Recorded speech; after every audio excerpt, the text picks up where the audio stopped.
Barakatah Yahawah, Ba'ashem Yahawashi, Ba'ashem, B'cha Kudash. Welcome to another live lesson. The name of this one is Let's See Your Devotion When You Lose Everything. I was just meditating earlier today on these individuals that during the YouTube era, they woke up, to knowing that they were Israelites, learn the breakdowns, learn all the intricacies and mysteries of the scriptures, and now all of a sudden they're the so-called authorities. They're going to tell everybody how everything is broken down. They're going to give everybody the right understanding on this, the right understanding on that, because, the elders went off on this, that, and the other, whatever the case may be. But these same individuals that are out here doing that have never really been through anything. They never really been through anything. Now, when you lose your women, for teaching this truth, when you lose your children for teaching this truth, when you lose your status for teaching this truth, when you lose jobs for teaching this truth, when you lose the affection of your immediate family that you were close with for teaching this truth, when you lose your car or your home for this truth, when you lose your freedom for a certain period of time for this truth, then you could come and talk to us, about, your devotion to Yahawah B'Shem Yahawashi. Because then and only then truly, will you be, vetted, for lack of better words, and believed, to be a man of Yahawah B'Shem Yahawashi. And we say this with all humility because we hope and pray that we are the men of the Lord Yahawah B'Shem Yahawashi. But a lot of you guys that are out there that are causing this stir, this ruckus, this nonsense out here, changing up the doctrine, a lot of you guys never been through anything. You never really been through no hardships in this truth as far as losing things for the truth. And I found this, online before I started. I was trying to find something along, just dealing with the loss of everything. And this is what it says. It says, mostly it is loss which teaches us about the worth of things. That is a true statement. And what it teaches you the most, is of your devotion to Yahawah B'Shem Yahawashi, to be able to go through these losses and hardships and to still have that ability and the inspiration from the Lord Yahawah B'Shem Yahawashi and the drive to still be faithful, to still be obedient, to still, be willing to subject yourself to this fire, that purges us, day by day. I just want to get this precept that came to mind, just hold it up. This is one of my very favorites. So I just want to hold this, and we go through the same precepts over and over again because pretty much the scriptures are going to tell us the same story over and over again. But also what I did, besides mostly it is loss, matter of fact, mostly it is loss, which teaches us about the worth of things. All right. Also, I typed in lose everything meaning. It says to have all one's possessions taken away or destroyed. Because nothing more detrimental and let's see, there's another word for it. Nothing more detrimental or give a person the lack of interest or desire to continue on something than loss. All right. I just got a couple of precepts, we're going to go through. And like I said, I was just meditating on this with these individuals that are talking all this crazy madness and, bringing up all these wild, wayward doctrines, which the scriptures tell us about that, about the false prophets and about the truth being attacked and many different heresies being brought up. But these same individuals never been through anything, They've never really been through anything. But anyways, be it as it may, Matthew chapter 13 and 20 says, but he that received the seed into stony places, the same as he that heareth the word, and now with joy receiveth it. And this is why, this is one of the scriptures that comes to mind when we mention to individuals out there that a lot of you individuals do not know what you're involved in. You really don't know the seriousness of this. Another one would be he that began to build, they make mockery of him because he was not able to finish, because he really didn't, count the cost of what it is that they're involved in. This truth is a very important, very serious thing. This is not a thing of entertainment.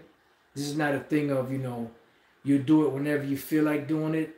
This is something that takes all of your time and devotion, and energy to deal with, because the constant worry, that comes with the knowledge, the worry of brothers, the worry of the doctrine being taught the right way, the worry of yourself, and keeping up under yourself and trying to walk in this truth, and everything else that comes along with it, pretty much, can break or bug anybody's mind out, and that also brings, breaking down of health, stress and all that breaks down to breaking down your health. Them got individuals out there never lost their health, never lost their wealth for this truth, So come talk to us when you are able to go through all these things and still remain faithful to Yahawashi. Then you can have something that you could talk about, and you could say that, okay, well, I am devoted to this truth because so and so and such and such. And like I said, I'm just speaking, this is just a generalized way of me being able to express that a lot of these individuals that are coming up now are not or have not been through anything, any hardship that would actually deem them to be worthy of this truth. All right. It says, yet hath he not rooted himself, but dureth for a while. Right, because anyone can endure for a little while. For when tribulation or persecution arises because of the word, by and by he is offended. And remember, Yahawashi said, many shall be offended in me. All right, now the next precept I have is in the book of James 2:18. It says, yea, a man may say, thou hast faith, and I have works. Show me that faith without thy works, and I will show thee my faith by my works.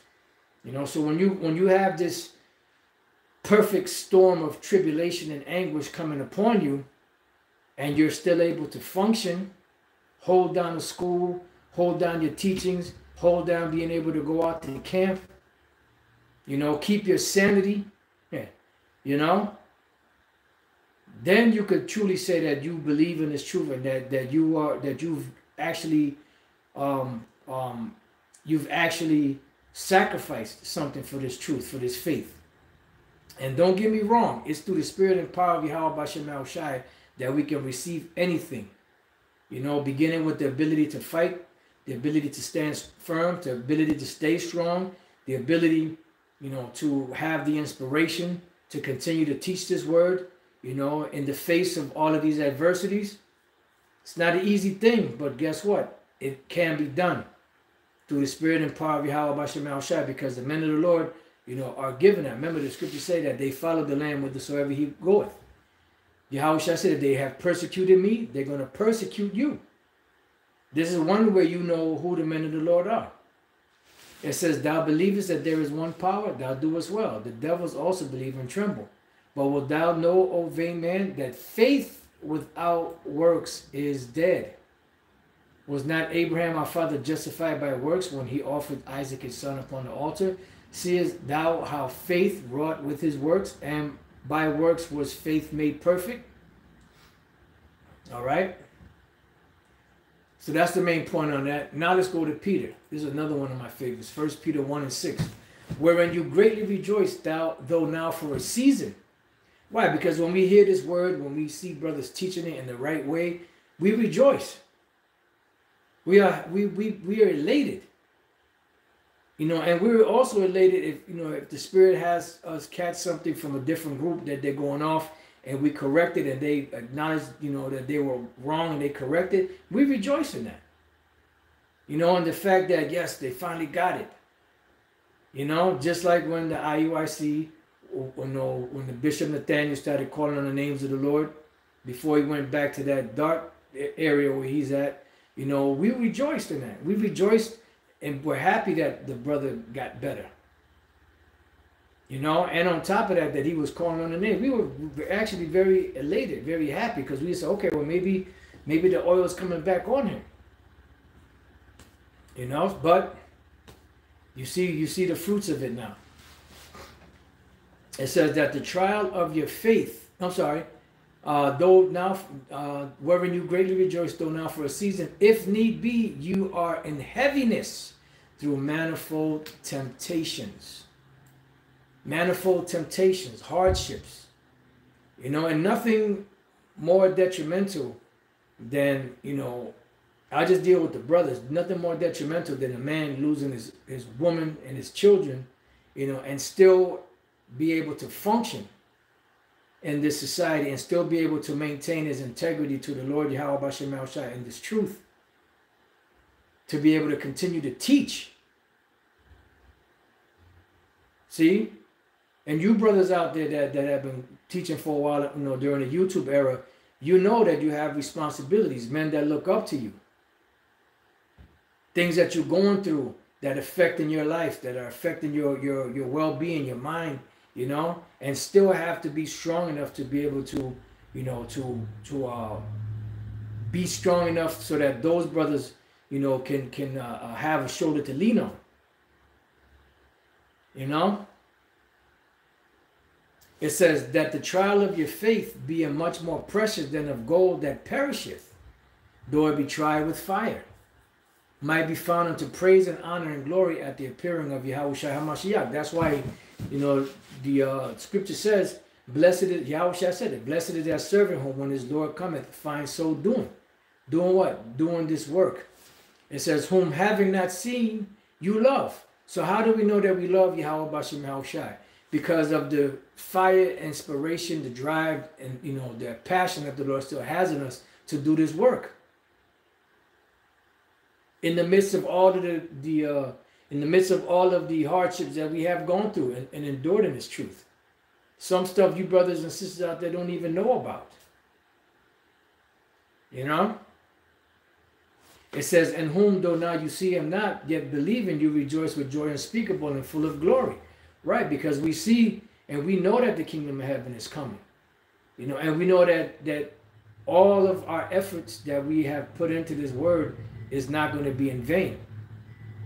The Apostle Paul spoke about that in the book of Hebrews, that the Lord is not unfaithful to forget your deeds in love. So there is a reward coming. Remember when Peter spoke to Yahawashi, he told him, he asked him, he said, Lord, you know, we gave up everything. What are we going to receive in return? And Yahawashi said, you that had given up women, you know, your wives and your children and your houses and land, whatever, shall receive 100-fold. Because we are joint heirs with Yahawashi. And that's what we're waiting for. We're waiting for the Lord to come back to give us more, you know, more than anything that we've ever lost in this life. Because, yeah, we lost women, we lost children, but really those women belonged to somebody else before we got with them. You know, but the point is, you had a bond there. You had, you know, children, and that makes the bond even tighter. You know, you may have had a decent job, and then you lost that job. You know, you probably was doing pretty good, and then when you lost that job, you started, you know, having to cut back on a lot of things, a certain lifestyle that you may were used to living. These are all parts of the hardships. You know, so let's move on from there to Romans 8 and 18. For I reckon that the sufferings of this present time are not worthy to be compared with the glory which shall be revealed in us. And this is heavy, because although it seems like our world is caving in, or was caving in, or is caving in, the glory that's going to be revealed in us is not compared to it. But the reason why we lean on that more and more is because we're in the flesh. And we're subject to those same passions. You know, we're subject to this hell. You know, and we have not been fully perfected yet, except for in our understanding. But being in this flesh takes a toll on us. Even though we know that the kingdom of heaven is coming, even though that we know that we're going to receive a reward for the losses that we've suffered, for the sacrifices. Because that's what the Apostle Paul said. We're supposed to sacrifice these things. Let's go to the book of Romans again, and we'll come back to the other one. Romans 12:1.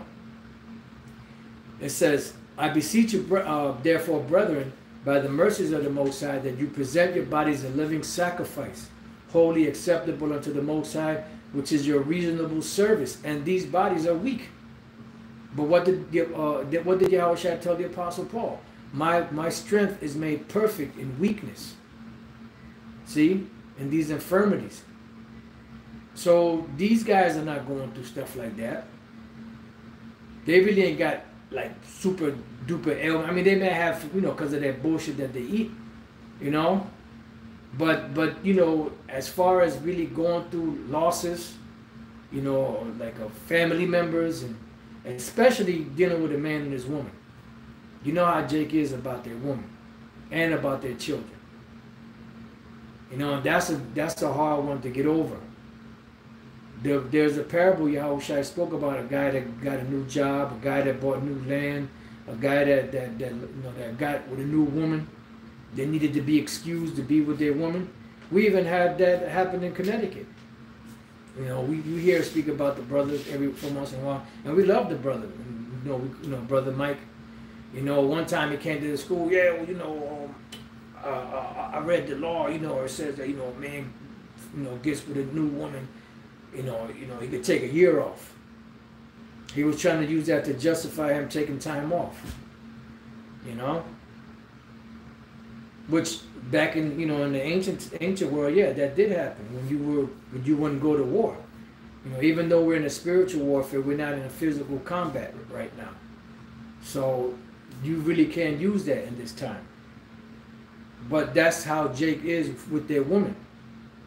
All right. It says, and be not conformed to this world, but be ye transformed by the renewing of your mind.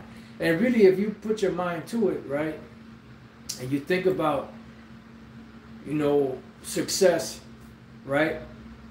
I'm not talking about that other kind of success. But in success, you're going to have failures. You're going to have losses. You're going to have sacrifice in order to achieve your ultimate goal, which will be your goals and aspirations. You know, well, and this truth is the same thing, but it's the payoff and the payment for the sacrifices for this is going to be far greater than anything you could receive in this life. Because the things that you receive in this life, even though you sacrifice for it, you could still lose it. But the sacrifices that we're making for the kingdom of heaven cannot be lost. I don't care what Bishop Nathaniel says. That after 1,000 years, you know, the Gog and Magog, not just Gog and Magog, gonna come back and take us down and then put us back in captivity for 1,000 years. That's madness. It says that you may prove what is that good and acceptable and perfect will of the Most High. And that's what it's all about. Sacrifice for, you know, being a teacher, endure hardness as a good soldier of Yahawashi, right? So that you can perfect the saints, as it speaks of in Ephesians. Now let's go back to Romans 8:18. For I reckon that the suffering of this present time are not worthy to be compared with the glory which shall be revealed in us. And we see many times when individuals lost their women, lost their jobs, you know, lost the love of the closeness with their, you know, immediate family, or just different things that happen where the individual was catching so much hell that they just could not hold on to this truth anymore. They cast the truth right behind them. You know, like it speaks about in the Apocrypha. Not being able to, you know, you cast her off, you know, ere it belong.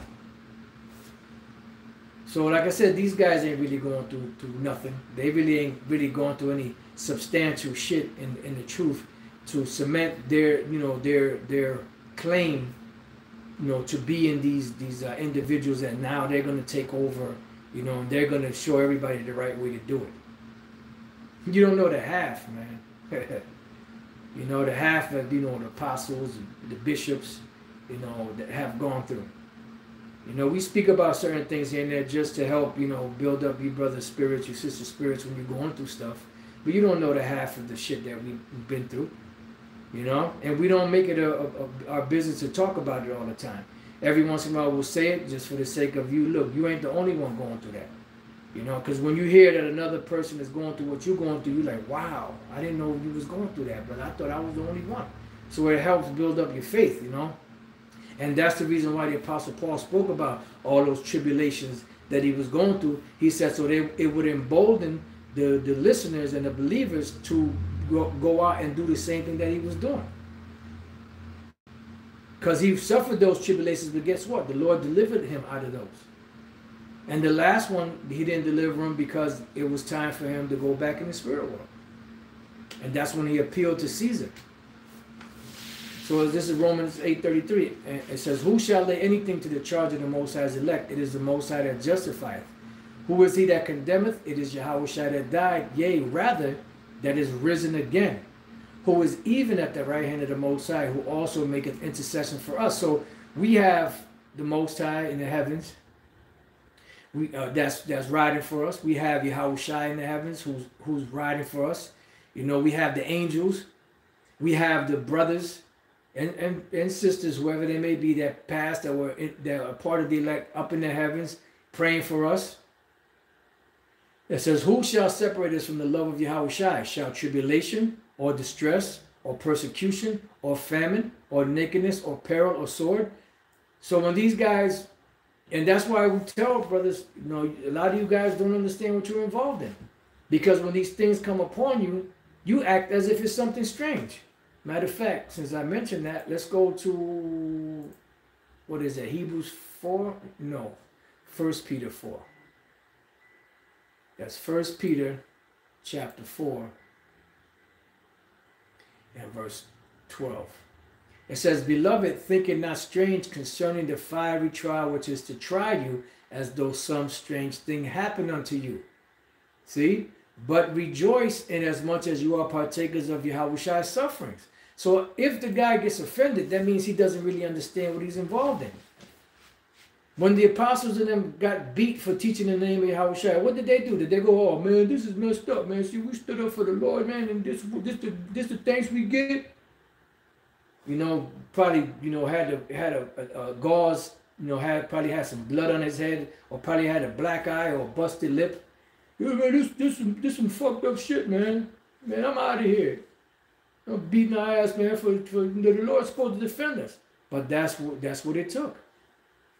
You know? And they rejoiced in that they were counted worthy to suffer shame for the Lord's name. But guys, read that and they gloss right by it. They want to go to Revelation and get all the, you know, all the deep breakdowns, but then all of the nuggets that help build up your faith, that help, you know, establish you in this present faith, that help build up your spiritual, you know, your spiritual being, you cast that to the side. Oh, this is boring. Yeah, but that's what the essence is. Of course, we're supposed to learn the prophecies and the history and all of that. But also, you know, it's up to you to pray to Yahawashi if you're part of the elect, to help build your inner, you know, inside of you, your spirit, that inner fortitude. It says that when his glory shall be revealed, you may be glad also with exceeding joy, right? If you be reproached for the name of Yahawashi, which we have been many times, still are, happy are ye, for the spirit of glory and of the Most High rested upon you. So we must be doing something right. Barakatah Yahawah B'Shem Yahawashi. On their part, he is evil spoken of, but on your part, he is glorified. And what does that mean? That means you have these individuals that here it is, will break something down the right way, and they'll turn around and try to break it down another way. So they're speaking evil of it. But we're glorifying the Lord. You know? And they're doing it deceitfully. We're doing it in honesty. So back to Romans 8:36. As it is written, for thy sake are we killed all the day long. We are counted as sheep for the slaughter. Right. We're like sheep for the slaughter. We don't have any power. We're like worms. We're powerless. Except for our prayers. You know, and the things that we do for the Lord, Yahawah B'Shem Yahawashi. Building up our spiritual bank accounts. Waiting on the Lord to do something for us. Because we don't have any strength on our own to do it. Hey, King David, oh, you know, you guys just sitting there. There's nobody going to come out the sky. Well, wait a minute. Didn't King David say, who shall stand up for me against the the strong city? Was he not a man after the Lord's heart? Was he not a mighty man? So why did he pray and say that? Think about it. Nay, in all things we are more than conquerors. And that's the key. We are conquerors because the Spirit of the Lord made us that way. Through him that loved us, which is Yahawashi. Yahawashi, made it through. And he said, what? He said, lo, I am with you always, even unto the end. For I am persuaded that neither death, nor life, nor angels, nor principalities, nor powers, nor things present, nor things to come, nor height, nor depth, nor any other creature shall be able to separate us from the love of Yahawah by Shem Yahawashi, which is in Yahawashi Mashiach, our Lord. See? And that's why knowledge and wisdom shall be the stability of thy times, because it teaches you, well, we have to suffer. There's no other way. So when it comes upon you, instead of freaking out, you'll be able to embrace it and say, well, you know what? The Lord said, I will have to go through this.